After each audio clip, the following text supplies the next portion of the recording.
Oi, pessoal! Hoje a gente vai desvendar um assunto super importante no mundo jurídico e dos negócios: a arbitragem. Vamos entender os pontos principais com base na excelente aula do professor Felipe Moraes. Para começar, vamos pensar numa coisa. Imagina só ter um conflito complexo para resolver, mas sem precisar passar por todo o sistema judicial que a gente conhece. E se desse para criar, digamos, um tribunal particular, totalmente focado em resolver aquela disputa específica?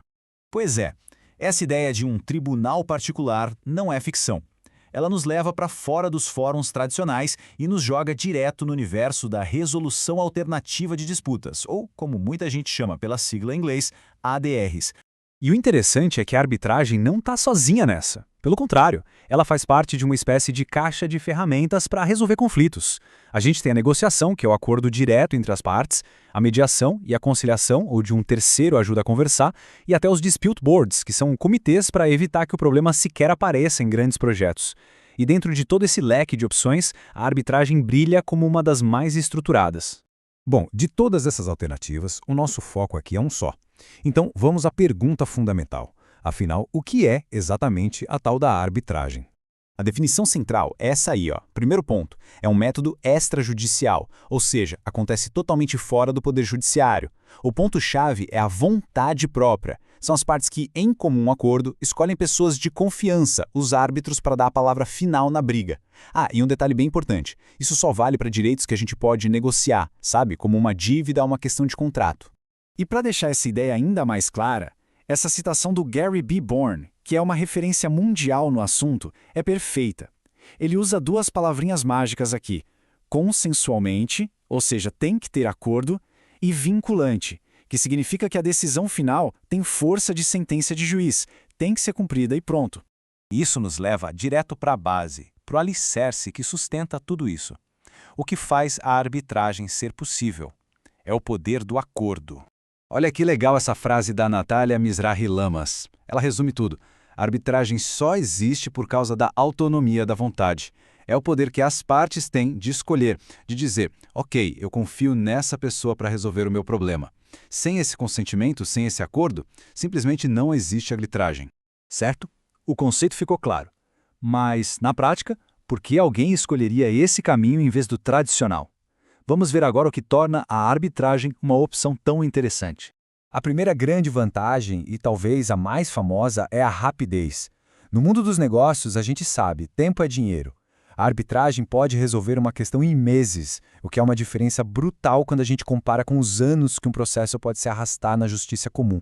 Outro ponto fortíssimo: especialização. Pensa só, ter uma disputa super técnica sobre engenharia sendo julgada por um engenheiro super renomado. Na arbitragem isso é possível. As partes escolhem especialistas no assunto, o que garante uma decisão, digamos, muito mais precisa. E esse aqui é um fator que, para muitas empresas, vale ouro: a confidencialidade. Ao contrário de um processo judicial, que em geral é público, a arbitragem acontece a portas fechadas. Segredos de negócio, estratégias, tudo fica protegido em sigilo. E não para por aí não. A flexibilidade permite que as partes, junto com os árbitros, desenhem o procedimento sob medida. A decisão é, em regra, definitiva, sem aquela infinidade de recursos. E para o mundo globalizado, isso é fundamental. Em contratos internacionais, a arbitragem oferece um campo de jogo neutro para empresas de países diferentes. Ok, com tanta liberdade e flexibilidade pode surgir uma dúvida, né? Mas isso é seguro? O processo é justo? A resposta é sim. E essa segurança vem de princípios que são a espinha dorsal da arbitragem. Esse quadro ajuda a gente a entender. O princípio da igualdade das partes garante que todo mundo tenha a mesma oportunidade de se defender e apresentar seus argumentos.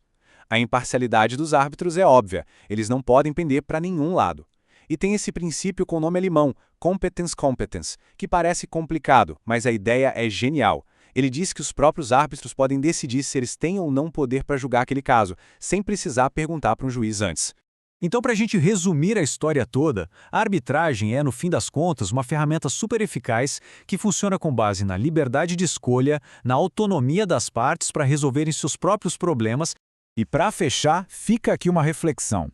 Pensando em tudo isso, na rapidez, na especialização, na privacidade, Será que no próximo grande contrato a ser assinado, colocar uma cláusula de arbitragem não seria a decisão mais inteligente e estratégica?